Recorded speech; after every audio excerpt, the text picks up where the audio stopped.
Welcome to Rise Up at Work. I'm Dr. Deepak Bhutra, and today we are unlocking the work life you were meant to live. You're watching Now Media Television. Welcome to Rise Up at Work. I'm Dr. Deepak Bhutra. Today we're talking about what it really takes to grow, lead, and create impact in a fast-changing workplace. My guest is very special. Someone that I really wanted to bring to this forum because she brings a wealth of knowledge in the client acquisition strategy space. She's a growth systems consultant with Kelby Consulting. I'd like to welcome Sabrina Kinckle. Sabrina brings expertise that she's pulled out, built from firms that build predictable client acquisition systems. And I come from a domain. I'm a coach. I do a lot of work with client acquisition systems, with different tools, with people. I really think that this session is going to give a lot of people similar to what I do a very good understanding of how to connect, position, get authority, how to improve outreach, and build that marketing infrastructure that allows conversion. It's all about one unified growth engine. Sabrina, welcome to Rise Up at Work. Hi, Dr. Bhutra. It's lovely to be here. Thank you so much for having me. My pleasure. I'm actually looking forward to this conversation because one, I am a big consumption engine for this type of work, right? I have a lot of people, vendors that I've worked with. I like to go use the word partners.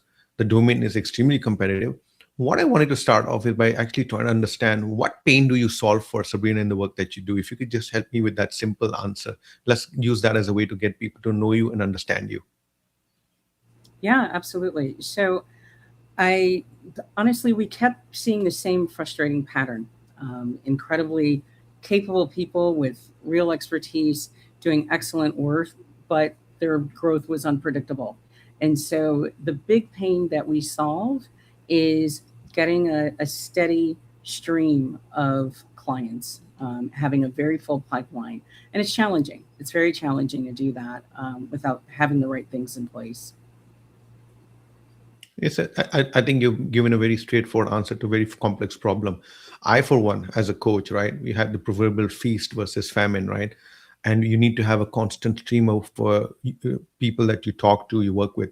In your case, it's not just about, how do you say this, sitting at the intersection of growth, strategy, authority positioning, and client acquisition.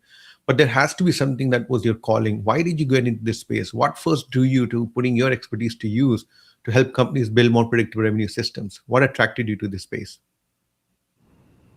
Yeah, it's a really good question. I really saw that a lot of people were relying on referrals, a little networking, occasional outreach, and maybe some content, but none of it really connected. And what struck me was that this really wasn't a talent problem. These are smart people with strong reputations and real client results.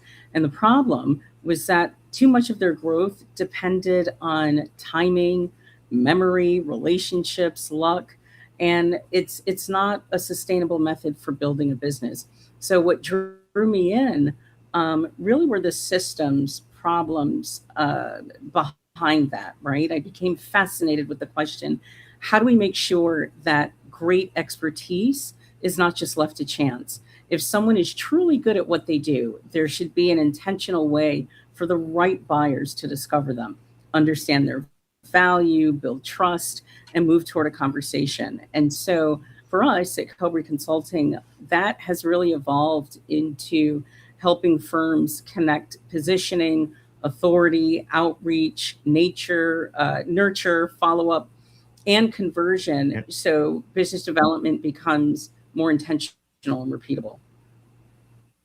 Let's talk about something that really frustrates me a bit. I am a coach. I coach a lot of startups and founders. And one of the things I always tell founders is that you are brilliant at what you do, but you're unable to communicate your value very clearly to others, right? Now, in your game, you're most likely finding the same frustration. And I think you alluded to it in your answer in the first section, right?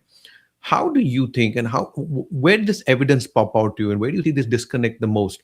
That professionals are excellent at what they do, but they just fail to communicate their value. What's evidence of that? What do you see? Yeah, it's a really good question.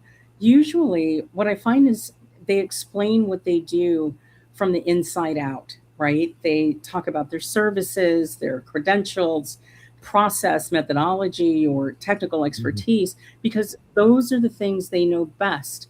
And all of that may be really impressive, but the buyer is actually listening from the outside in. The buyer's thinking, Do you understand the problem I'm dealing with? What changes if I work with you? Why does this matter now? Why should I trust you instead of someone else?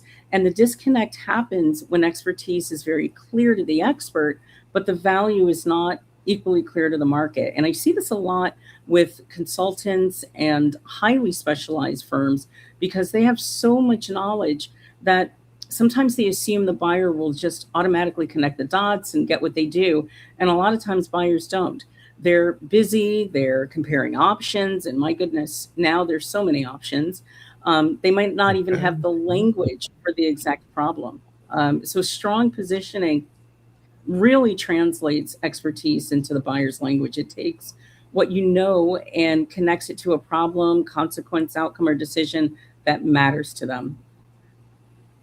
See, it's really cool. I like this conversation because I'm a sales coach, right? I'm an ex-salesperson. And we always talk about slow down, right? Qualification is a process, slow it down. It's always about pain, what's in it for the customer. And we're always leading with features, but we need to be talking about what pain do I solve? How do I like this conversation because there's a massive disconnect. A lot of people fall in love with the product and they think that by talking about the product, it's going to automatically sell itself. And you've used the word selling multiple times in this conversation. And I think this is very important. At the end of the day, client acquisition is nothing more than the simple act of convincing someone to buy from you, right? I love this. The question that I had for you is that, we agree, both of you and I would agree that positioning is important. And positioning is how you create trust, credibility, and whether your firm is the right one to work with, right? Dig a bit deeper for me and tell me that if you were to be guiding, let's say, a founder or a startup guy, what tips would you tell them?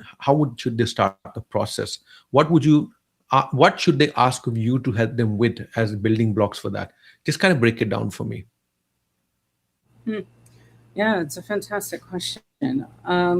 Well, first and foremost, I would say that when you're talking about positioning, it gives the buyer a mental shortcut. In just a few moments, Right. they should be able to understand who you help, what problem you solve, why your approach is different, and whether you're relevant to them. That matters even more in high trust business to business services because buyers aren't just purchasing a deliverable, right? They're choosing Mhm. judgment and expertise, and often a partner they may work closely with for months or years. That's really what you want. You want for them to trust you for a very long time. So the one thing I would say right off the bat is that when the positioning is vague, the buyer has to do too much work. They may see strong Mhm. credentials, but Yes. they still Yeah. wonder, is this really a company like ours? Good positioning reduces the uncertainty, and it doesn't manufacture credibility or pretend you're something that you're not. That's not what we're saying. We're saying that it's something to give you the credibility you already have and make it easier for your buyers to see you, to understand you, and remember you. And in crowded markets, being understood, that's often the first step. So I would say that's a huge part to the positioning. So as I listen to you, there's something that's coming to my mind. You've been talking about, I would say, an integrated system rather than about tactics, right? You spoke about trust, and for me, trust has always been a challenge. Trust is never given; it's earned, right? It's earned through your approach, and then trust leads to and then when you people trust you, they buy from you. And that's how you build credibility, and then word of mouth, and so on, so on. But if growth is no longer about tactics, right, and it's about building an integrated system, how exactly do you help, entrepreneurs, individuals, companies, B2B, to build this integrated system? What do you bring to the table? Wow, that's a phenomenal question. I would say that because buyers do not experience your business in separate departments, that Mm. integration is huge. They don't think now I'm interacting with marketing and now sales and now the CRM. For the buyer, the experience is one relationship with your company. They may see a LinkedIn post or visit your website or attend an event or receive an introduction or open an email, and then have a sales conversation with you weeks or even months later. If every touch point is disconnected, then momentum gets lost. The message changes, nobody knows what happened before, follow-up's inconsistent, and a good prospect, they simply disappear because there wasn't a clear next step. What you want is an integrated system, and that means that those interactions reinforce one another. Your positioning shapes the content creates interest, and it gives outreach a lot more context. Outreach starts those conversations, and your website and proof points strengthen confidence in your CRM and follow up, keep the relationship moving. Nurture gives people a way to stay connected, and conversion has a clear path when they're ready. So the tactics, they definitely matter, but the system determines whether the tactics compound or disappear. And that's really, really important. Yeah. In fact, as I was listening to you, I literally heard a four-step formula there, right? We went through the entire website. We spoke about, making an impact on your message. Then we spoke about conversion. And to me, that seems like a wash, rinse, repeat type of a setup. As a solopreneur, of course, it scares me. But what I'm going to do is let's kind of make this very interesting, because I think segment 2 is where we're going to talk about authority, visibility, and qualification of conversation. We're going to talk a little bit about LinkedIn. This segment, I'm going to start wrapping up. I really like this conversation. I think we just hit the nail on the head with the system that you're talking about. I really would like to dig into that a bit more. I don't want people to get overwhelmed with the system, right? At the end of the day, for me, and I think I'll recapture what you said, growth ultimately is about sustainability. And it becomes sustainable when leaders stop treating marketing, outreach, and follow up as separate activities. And you keep speaking about an intentional growth and then an integration, right? I really like that. I want to really keep this conversation going to start connecting this conversation into what is this system. We spoke about trust, clarity, and consistent action. Ultimately, you want to sell, and you cannot sell if the buyer is confused. And I think that was a core message you broke out. After the break, we look at how LinkedIn authority, outreach, and qualified conversations can help professionals build real momentum without losing authenticity. Authenticity. Wow, I love that word, and I love these tongue twisters that they call it. Let's hang in there. I'm going to come back with segment 2. We'll be right back with real stories, fresh insights, and action steps to help you rise up at work without losing yourself. You're watching Rise Up at Work on Now Media Television. Your ambition built your success, but somewhere along the way, your ambition took over and started running you. Hi, I'm Dr. Deepak Bhutra. I'm an executive coach, sales strategist, and host of Rise Up at Work. I've spent 3 decades inside corporate walls, a long time. I've been witness to how pressure rewrites purpose, and when you lose sight of purpose, how the right mindset can help you reset and write a greater story. Rise Up at Work premieres soon on Now Media Television. Remember, it's time to move from surviving to thriving. It's time to rise up at work. And we're back. I'm Dr. Deepak Bhutra, and you're watching Rise Up at Work on Now Media Television. Let's keep reclaiming your career and learning how to truly rise up at work. Hey everyone, stay connected to this show and every Now Media TV favorite, live or on demand, anytime you like. Download the free Now Media TV app on Roku or iOS and unlock non-stop bilingual programming in English and Spanish. And if you're on the move, hey, catch the podcast version at www.nowmedia.tv. From business and news to lifestyle, culture, leadership, workplace growth, and beyond, Now Media TV is streaming around the clock, ready whenever you are. Before the break, Sabrina and I discussed why predictable growth begins with clarity and alignment. Now we're going to dial it up a notch. We're going to move into visibility and authority, how professionals can show up in the right places, speak to the right audiences, and create meaningful conversations that support long-term business growth. That is music to my ears.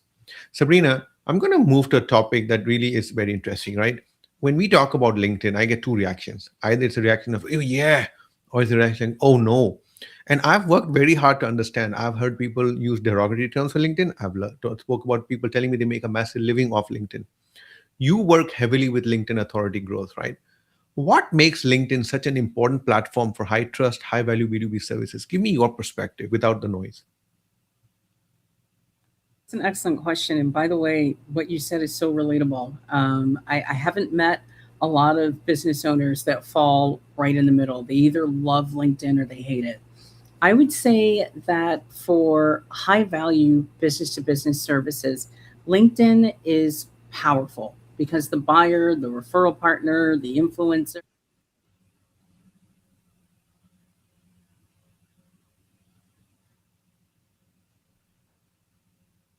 how you think before they ever speak with you.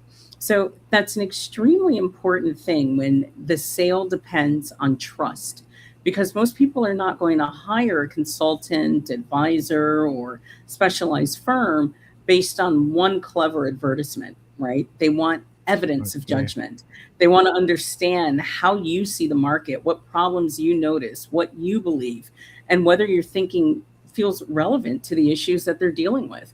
A strong LinkedIn presence is not just about reach or follower count. And a lot of times that's the biggest mistake that business owners make. It becomes rather a living credibility layer. A prospect has to be able to look at your profile, read a few posts, see who you engage with, and truly understand your point of view and get a feel for how you operate before a sales call ever happens. And it also strengthens referrals. If someone introduces you, the person being referred will almost always look you up. So your digital presence either reinforces that trust that came with the introduction or it creates questions. So, from my vantage point, LinkedIn is highly valuable because it sits at the intersection of visibility, authority, relationship building, and buyer research. For me, I my love hate relationship with LinkedIn was kind of like neutral when I was in the corporate world, like Sabrina. And here's the funny thing that happened in the corporate world. When I used to reach out to people, they would say, "Yes, Dr. Deepak, we'd love to speak to you," and I would go sell, right, or I would go get a meeting. And now I become an entrepreneur, and the first thing I realized is that people used to allow me to talk to them because I used to work for a company. The company opening the doors was HP, Gemini, Sun Microsystems, and I used to think it's me, the great Deepak, right? Now, what used to happen is people would go to my profile, and even if my profile was rotten, very bad, they would still give me benefit of the doubt because of my company name there. And to my surprise, Sabrina, suddenly I realized that LinkedIn was actually telling a story which was not helping me as an entrepreneur. And that's when I actually realized I need to do something about it. And that was the first time when I actually saw LinkedIn's role in my persona, building up my relationship. The trickle feed, you used that word earlier, right? In relationships. Sometimes LinkedIn doesn't appear to be magical overnight, right? And there are people out there making it sound like that. I have people who approached me and said, "Hey, pay me X dollars, and in 3 weeks, you'll have 10,000 followers." And I'm like, wow. And yes, I'll admit I've spent a lot of money on trying to do the type of stuff, but you're spot on. It's not about that. It's about engagement done the right way. It's about building your relationship, building your reputation over LinkedIn. Let's dial this up a bit right now, right? So here's my biggest concern. When I was starting to build my own, let's call it authority, right? I was very concerned that I'm going to sound overly promotional. I'm going to sound like I'm pushing my business, right? I need to make money desperately because between you and me, yes, when you are becoming an entrepreneur at the start, cash flow, getting your, kaching sound going fast is important. But how do you help professionals build authority without sounding overly promotional or disconnected from the real problems their audience is facing? And I just want to make sure, right? Because there's so much blasé messaging that goes on LinkedIn. How would you shed some light on that for me? Yeah, that's a really, really good point because that's extremely true. I would say that the easiest way is to stop treating every piece of content like an advertisement.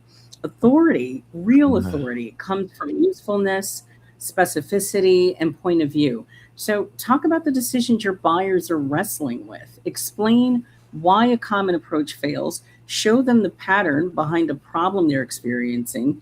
Give language to something they have felt but have not been able to Mhm. articulate. And if you've worked with enough clients, you know what a lot of these common pain points are. Sometimes the most valuable thing you can do is say, here's what I keep seeing, here's why it happens, and here's what I would look at differently. That demonstrates judgment without turning the post into a pitch. And I also think people underestimate just how much authority comes from being willing to have a clear perspective. You don't need to be provocative for the sake of it. And I think right now, a lot of people think, okay, to rise above the noise, I need to just say anything. What you Correct. should And be able to say is that what you believe based on your experience, right? Like, for example, we talk a lot about why firms do not necessarily need more marketing activity. Sometimes they need better infrastructure connecting the activity they already have. And that's useful because it reframes the problem. so there's a lot. I suddenly came alive because I think everyone who's listening, right, should be really focusing on the word you shared there. LinkedIn is not a, how do you say this? It's not a sprint. It's actually a marathon. You work it, in a very interesting way. For me, what was really interesting is that the day I stopped pushing clicks And the day I stopped pushing the count of followers is actually when I started enjoying myself. And there's also something very interesting what you said, Sabrina, which I really want everyone to focus on. You also spoke about as you get more clients and as you settle down, your message will change. There's a hint in there for everyone. If you're simply going to use LinkedIn to make noise, then you're going to fail one big agenda: confidence. And confidence comes from doing business, confidence comes from learning from your customers, and then taking that and piecing that delivery, that success, that into a testimonial and bringing that out. People sense when you're really speaking from not just the heart, but from experience. And for me, my business turned as well when I started connecting the dots. The first 5 months, I must be honest with you, I was thrashing around on LinkedIn. I was throwing everything on the wall, hoping something would stick. And my wife told me it's sticking, but it's still bad stuff, Deepak, that's sticking. How do we fix this? And that's when I realized I was using templates far too much. I was using routines that I'd been taught. As an example, Sabrina, I was told, be vulnerable. Tell the world that you make mistakes all the time. So I went deep into that. And then I realized that people are now nervous that if this guy admits to making so many mistakes, how is he going to help me fix my mistakes? And I realized that, oh, I went into a rat hole. So you need to do things balanced. And there's a big question I have for you now: trial and error. Sabrina, how have you seen some of the people that use LinkedIn learn from trial and error? Do you recommend it or do you have a way to skip it? What's your suggestion? What guidance would you give? Because I kind of learned from trial and error. I'm not proud of it, but I would say that I had to burn like 5 months of effort to actually understand how LinkedIn would work for me. What's your experience? I mean, I think that trial and error is a really important thing to do. And if you're a marketer, marketers use it all the time. We'll do A/B testing, and I think that's true for LinkedIn as well. You have to be willing to, you don't want to just throw it at the wall and see if it sticks. You want to be able to Mhm. make sure that you're testing, that you're measuring, that you're tweaking, that you're pivoting. And so part of that really is trial and error to see what types of things are resonating with your audience. I think that a good way to get more of a sense for what your audience cares about, it would be that mix between the conversations that you're having with similar prospects or clients, mixed with really what you're seeing some of your competitors doing, honestly. Paying attention to how you're Yes. positioned in the market is a really, really good thing to do as well. So, Sabrina, I want to actually talk about this, right? Because remember, I said that I kind of messed up and I was doing trial and error quite a lot. So, professionals like me, what should we measure if we want to know whether our visibility or my visibility is turning into real business momentum? What are those classic metrics that you would direct us to? Hmm. So engagement is important, certainly. And a lot of times people think that engagement is only measured by how many likes you get on LinkedIn. That's definitely one way to measure it. But it's what happens after that that's even more important, right? So if you're posting content and they have a way to connect to what's next, and you're able to track how much of that what next is happening, whether it's scheduling a discovery conversation, or going through an assessment, or downloading some type of content that will trigger a nurturing campaign, being able to see how much of that is happening and what topics and messaging seem to resonate more. That's one of the things that you really want to measure. You, as the business owner, you can have an amazing idea that you think, man, they're going to take to this immediately, right? But then in practice, it doesn't resonate with people as much as you thought that it would. And so that's where you get into that trial and error, and also paying attention to the metrics. So, what we're going to do next is let's set up for the next segment. Coming up next, we'll talk about the infrastructure behind growth. We talk about CRM systems, conversion workflows, some digital visibility, and I really, one of my favorites, operational habits that would help firms, your own firm, anyone listening in, scale smarter. We'll be right back with real stories, fresh insights, and action steps to help you rise up at work without losing yourself. You're watching Rise Up at Work on Now Media Television. Your ambition built your success, but somewhere along the way, your ambition took over and started running you. Hi, I'm Dr. Deepak Bhutra. I'm an executive coach, sales strategist, and host of Rise Up at Work. I've spent 3 decades inside corporate walls, a long time. I've been witness to how pressure rewrites purpose, and when you lose sight of purpose, how the right mindset can help you reset and write a greater story. Rise Up at Work premieres soon on Now Media Television. Remember, it's time to move from surviving to thriving. It's time to rise up at work. And we're back. I'm Dr. Deepak Bhutra, and you're watching Rise Up at Work on Now Media Television. Let's keep reclaiming your career and learning how to truly rise up at work. So I'd like to continue the conversation with Sabrina Kinckle of Kelbury Consulting. Now, Sabrina and I have been having fun. Segment 2 was really rich because I could literally relate to every word she was saying, and it's a gem. I'm really looking forward to deciphering this further. I would like you all to lean in as we get into segment 3. So we spoke about positioning, authority, and qualified conversations. Now we're going to dial this up a little bit. We're going to go behind the scenes into the systems that help companies follow up, convert, and grow with greater consistency. Mouthful.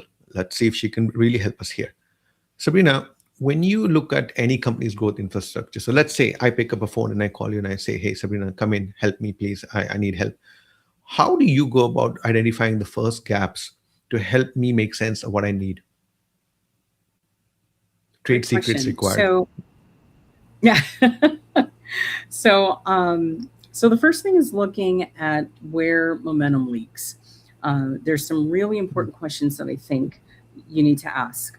Is the positioning clear? Do we know who the highest buyers are, who the highest value values are? Are the offers easy to understand? How are new opportunities entering the system? What happens after someone shows interest? Do they click on the website and disappear? Do they go to your LinkedIn page and maybe like something and then, they disappear? What happens next? Is there a defined follow-up process? And does the CRM reflect that reality? Can leadership see where opportunities are in the pipeline and what the next step is if you have other people on the team? Those are some big ones. And then I also look at the handoffs between activities, because that's where a lot of growth systems fail. A lot of, even if you're a solopreneur, a lot of times you might have a VA or a contracted team. And so maybe the company's created great content, but there isn't a meaningful path from content engagement into conversation. And so that's something that we look at really, really heavily. So here's a question for you, right? I mean, I come from a sales background, and I can assure you, most CRM tools are designed for the enterprise leadership to know where they're going with the forecast so that they can tell their bosses that they don't lose their jobs because they make their numbers, right? Why do CRM and conversion workflows matter so much for companies that depend on high trust relationships? What magic do these things do? I'm always curious about getting your viewpoint on, when I get, listeners, I'd like my listeners to understand your viewpoint on this one. Yeah, that's a really, really good question. And coincidentally, I also have a very heavy business-to-business sales background. And so CRM, you couldn't do the work without having a really, really good CRM in place. And I like what you're alluding to. I think that high trust sales cycles are often long and nonlinear. A prospect may not be ready when you first meet them. They may need internal buy-in, budgeting, timing, a leadership decision, maybe more proof, or simply more confidence before they move forward. And they may disappear for months and then come back when things change internally. So if the relationship only lives in someone's memory and their inbox, or God forbid, handwritten notes, follow-up becomes inconsistent, and the business loses that institutional knowledge every time someone gets busy or leaves the company, or, if you're a solopreneur, once you're on to other things and servicing your clients. So I would say that a good CRM doesn't just function as a database. It really is an organizational memory that helps you with moving down the sales cycles, right? What process are you in? And it should tell you who this person is, what matters to them, what's already happened, where the opportunity stands, and what should happen next. So any good conversion workflow gives you the structure to act consistently without turning the relationship into one that just dies on the vine. So it's really, really important. Look, relationships that die on the vine, that sounds so cool. I'd put on a t-shirt and then say, and to get the answer for this, call Sabrina. Sabrina, I have a question for you. And this is a question that's going to maybe upset you a little bit, but just bear with me for a second, right? We live in a world of intense automation. We live in a world of AI, right? I, in sales, I'm deeply disturbed by the amount of AI integration that people have done, down to even sending a reply back to a customer involves calling up Claude and saying, Claude, I want to reply back. Look at my email and give me ideas on how to reply back. Now, I want to ask you a question. Here's what's bothering me. I get this follow up messages, right? And everything sounds fake, everything sounds automated, everything sounds impersonal. This is my biggest concern. Humanity was designed for relationships, right? And here we have AI that has now suddenly. Now, previously, when I used to send, let's say, 100 emails a day, I kid you not, I could get at least a third of the people responding. That was maybe, I would say, what, 15 or 10 years ago, right? Then I started watching those numbers just drop to the point where today I would argue that maybe half my emails don't even get read, are lying in some spam or some junk folder, despite all my attempts at using Instantly, Woodpecker, whatever, right? And I'm sure these companies are hating me for using the names. But the question to you is as follows. How do you, in the work that you do, right, make that client experience not feel automated or impersonal? What actions can one take? So, first and foremost, I love that question. I'll tell you a really, really short anecdote before I answer it, Yeah. because I think what you said, this is coming up a lot. Um, a colleague of mine and I were talking, and she's with another company. She's actually a solopreneur, and she was saying that she was, doing some networking, and she ended up communicating with a company that might become a vendor for her. And so she has Right. this really, really great conversation with the contact there. And they had on the calendar when they're going to speak next. So she already had in her calendar, we're going to talk in 6 days or something like that. And so maybe 2 days later, she starts getting these emails as if the conversation hadn't occurred. Clearly, it was part of the automated system to, once you've booked that calendar meeting, for there to be a Kaboom. series of Kick off. messages that go afterwards, right? And Yeah. but without there being any checks and balances. So I would say that automation should support attentiveness, but not replace it. You want to use systems to remind you that a conversation needs attention, to surface context, to organize next steps, but the message itself should not reflect the relationship. You want to reference what the person told you during that conversation. You want to send something relevant to Mhm. their situation. Follow up because there's a reason to continue the conversation, not just because software told you that you need to. I think that's really, really important. And the best systems that people remember, they're not more automated, they're more focused on relationship building. So if technology is helping your team or helping you pay better attention and maintain continuity, it's doing its job. But if it's making your prospects feel like record number 3,842 in a sequence, then the system is I actually like that. I like that. It's really cool, because I had this conversation with someone and he said to me that, Deepak, when I was in sales, they used to tell me that when I talk to you, I feel like I'm talking to a human. And I didn't understand what that meant.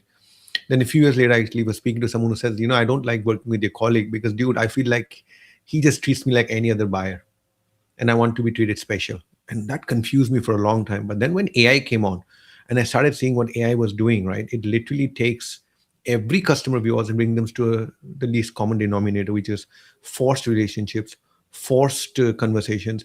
Instead of just saying, hey, Roger, just following up, it's a Friday afternoon, I'm going home. I was just curious, when can we meet on Monday? Is there a good time that we could talk? Something like that, to a follow up, right? Now I get a follow up like this. Roger, it's been 3 days, 2 hours, 21 minutes. We haven't touched base. Would love to get into your diary. And here's, by the way, a white paper on this because you posted about this. And then you have this absolutely horrendously long, overly relationship oriented, based upon, you can see it's AI doing all the research, not you as a human being. And then when it goes on the other side, the first line is, most people will tell you, and then you have that XY structure, you know that something is up. and then you get that consistently every second day, every third day. Let's keep going though, because I think enough of the bashing. You and I appreciate automation, and in AI is here to roost. I get it. I would love to do more on AI. Maybe we do that in the next segment. But I have a question for you. All this, I get a lot of my outreach that says, hey, Deepak, virtual events, SEO, digital visibility. I have a question for you. For someone who is a solopreneur like me, right, building out my own business, what role actually do virtual events, SEO, digital visibility, and content systems play in building long-term demand? How would you connect the dots for me on that one? I love that question. It's a common one that we get. They very honestly, they create different forms of discoverability and trust at different points in the buyer journey. And content lets buyers learn how you think. It gives them a reason to keep paying attention. SEO helps find people, right? That are actively or who are actively looking for those answers. And then broader digital visibility strengthens that legitimacy because buyers often research a firm across multiple channels. Now, virtual events, now you're speaking my language. They are really helpful because they can accelerate trust. People get to experience you in a live environment. They get to learn about your expertise. They get to hear how you answer questions, how you frame the issue, how you engage around a problem before Agreed. they ever Yeah. enter into a traditional sales conversation. It's huge, right? And that can make a future conversation feel so much warmer. As a matter of fact, for a lot of our clients, that is a huge lead generator. About 75% of our clients use virtual events and do them at least monthly. And we do them specifically to get you leads, not just, hi, that was a great event. Oh my gosh, That Dr. was a great Butra, it was event. wonderful.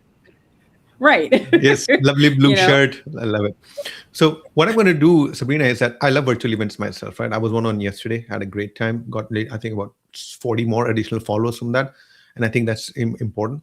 But when we return in the next segment, I would like to carry on this conversation to connect it back to career growth, leadership, and the way professionals can create more meaningful impact in the modern workplace. We'll be right back.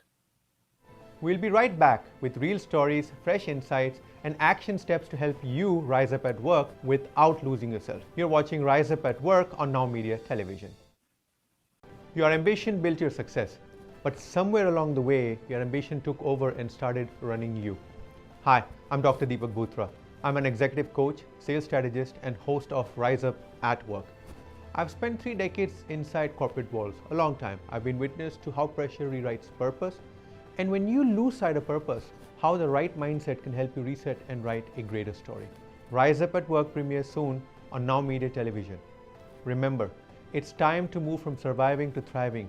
It's time to rise up at work. We'll be right back with real stories, fresh insights, and action steps to help you rise up at work without losing yourself. You're watching Rise Up at Work on Now Media Television.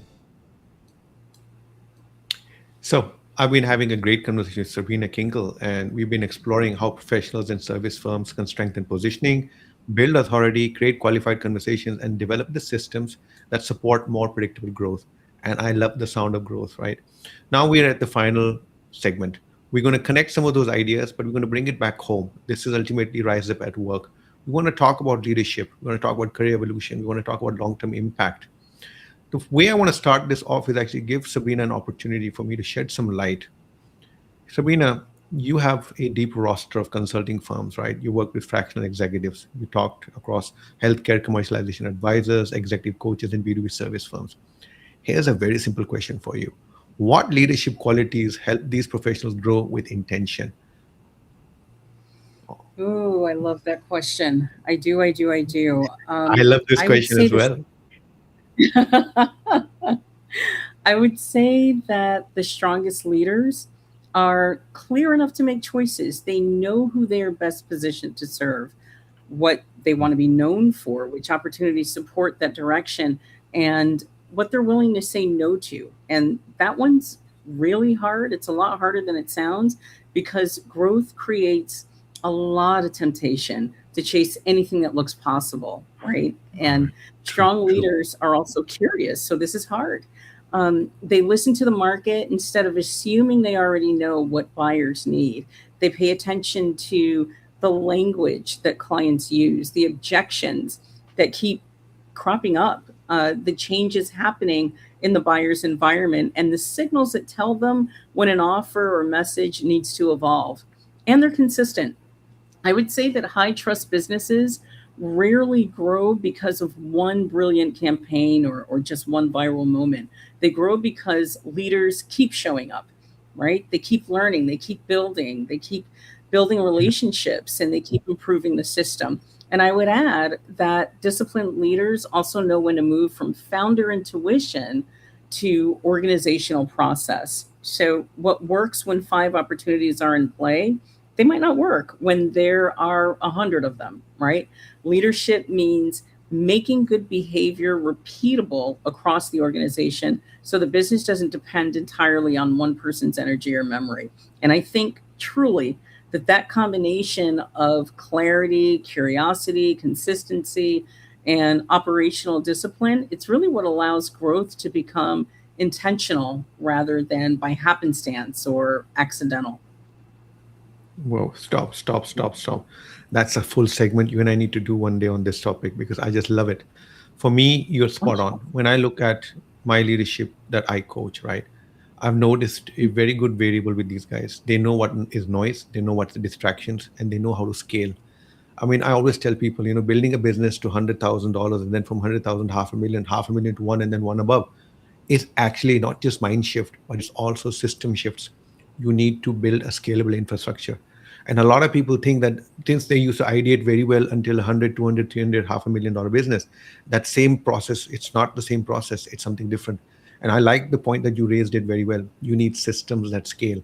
And systems that scale will absolutely shift because to take a business into a multi-million dollar, then into 100 million, it's a mind shift. And leaders need to understand what they're good at, what they're not good at. I like that question. I really like it. Talking of technology, right, and scaling, let me throw something at you, which is my favorite debate on AI, right? I'm in the sales game. I'm a sales coach. And one of the things that I absolutely find what AI is doing with salespeople is that salespeople are becoming extremely dependent on it. And I don't know what your experience is, but could you help me understand? We have technology onslaught, we have AI, we have automation, we have digital platforms that keep popping up every day, right? And I watch a lot of founders, a lot of solopreneurs, a lot of businesses get confused with it, right? Everyone's chasing the shiny object. How can you give me some tips on how professionals stay adaptable with this tech change, the AI onslaught, automation, digital platforms? How do we make sure that the way business development works is kept at the fundamentals? What's your take on that, Sabrina? Yeah, that's a really good question. I'd say that the key is to separate the tool from the principle. Platforms will Mm. change, we know that. AI Yeah. changes how quickly we can research, create, analyze, personalize, and identify patterns. Automation, it's going to keep getting better as a result. And the specific channels that work today, they might look completely different a few years from now. But the fundamentals remain remarkably human. You want to understand the buyer, communicate clearly, build trust, be relevant, follow through, and make good decisions. And the professionals who do best will use technology to strengthen those fundamentals instead of replacing the thinking and relationship building that make them valuable. So, for example, AI can help a team research an industry faster or surface themes across hundreds of sales conversations, but a human still needs to decide what matters and how to respond. Automation can make sure a follow up is not forgotten, but someone still needs to understand the relationship well enough to make that follow up useful. And I also think that adaptability requires experimentation without constantly abandoning your strategy. You can test new tools and channels while staying anchored to the same buyer, the same value proposition, and the same core business objective. So I would say technology should increase your leverage and your insight, but it shouldn't make your business sound less human or cause you to outsource your judgment. I like this outsource your judgment comment, right? It's very important. In selling, I've always tried to explain to salespeople that, if you are automating and you are doing customer research through automation. I get that, right? Because that's a lot of information that could be processed faster by something more intelligent than you. No issue there. The problem starts when you start integrating AI into the basic stuff that builds relationships, right? Writing that simple email, acknowledging a meeting, right? Or trying to sit with AI and trying to use AI to predict what your customer is going to say or do. And I always get extremely nervous. I also believe that, and Sabina, I don't know if you will challenge me on this, but I do feel that as people use AI more and more and more, there is this old way of functioning where you used to state something, customer used to fight back, you would then fight back, and you learn in that process. Sometimes with AI, I just get the feeling that we're trying to skip that intervention and just get to the right answer fast. You have to pay your school fees. That's how you grow. But that's a different topic, right? Let's keep staying with the AI bashing a little bit with you, right? And let's keep sticking with the softer side of things a bit here. I would like you to kind of help me understand one thing. Sales leaders like to chase AI and technology, right? But let's talk about opportunities. I was notorious when I started my sales career. I used to run after every random opportunity and fill up my pipeline, and then start crying at the end of the quarter when I realized that that didn't work. In fact, by filling in random opportunities, I took my focus away from those deals that I could have, should have won or pulled in earlier. What is that one mindset that you've seen that when shifted, that mindset shift, that when it applied, can help leaders stop chasing random opportunities and start building a more strategic pipeline? How would you shed some light on that, Sabrina? Another softer question for you. Hmm. That's a really good question. I would say stop asking, where can I find more leads? And start asking, what kind of pipeline do we actually want to build? That changes everything. When the only goal is more leads, you tend to chase volume. You tend to chase Yeah. lists, platforms, campaigns, meetings without really asking whether those activities are creating the kind of opportunities that your business wants. And a strategic pipeline starts with the right client profile, the right problems, the right channels, the right signals. And you think about what a strong opportunity actually looks like and what usually causes the buyer to act, how long the decision may take, and what kind of nurture supports that journey. You become more willing to let the wrong opportunities go and more willing to nurture the right ones instead of forcing timing. And you stop measuring success by how busy you feel. A calendar full of calls can look like momentum, even if none of those calls have a realistic path to revenue. And a strategic pipeline is designed around best fit, movement, so not just volume. And once leaders make that shift, business development becomes less about chasing whatever appears. You're not just going after those jangling keys or the dangling fruit, right? It becomes more Bravo. about delivery. And because it's I it's love. it's easier, I'm sorry, that metaphor was too good. I've actually never heard of dangling keys and chasing low-hanging fruit. It's just fun. It's like right? you took leaders down to the pet level. I love that because you're right. And you know what's really funny is that humans forget that they're also animals, right? And I just love that little analogy you gave there. Let's start wrapping up. I've had a great conversation with you, right? And I can just highly think that in fact, I'm one of those who's going to go back to listen to some of those things you said because I think there's so much going on between the lines. I have a question for you though. If my viewers want to learn more about you, how can they connect with you? Yeah, so I would say one thing you can do is go to our website. Our website is kelbreeconsulting.com. That's KELBREE, kelbreeconsulting.com. And you can look at our case studies. You can look at what we do. There's an opportunity for you to click and speak with someone on our team to learn more about how we can help you with building a sustainable and consistent client attraction system. And it's all done for you, by the way. So you don't have to worry about, we're not just showing you how to do it, we're actually executing the work. The other thing is if you want to reach out to me on LinkedIn, that's another possibility. My name is Sabrina Renee Kinckle, Kinckle, and I'm the only one out there, which is really convenient for LinkedIn. So if you look for me, Bravo. you'll find me. And feel free to send me a direct message. I'd be more than happy to connect with you. I've enjoyed this conversation, Sabrina. I'm very grateful that you joined. I am going to wrap it up. Uh, we had a great conversation. So, everyone who's been watching, you have to understand one simple thing. Are your efforts connected to a system, or are you relying on scattered activity? Sabrina has actually covered a range of items over here, right? We went through LinkedIn, we went through positioning. I want you to think about outreach, infrastructure, and how follow up work together. I'm Dr. Deepak Bhutra. Thank you for watching Rise Up at Work on Now Media TV. We'll see you next time.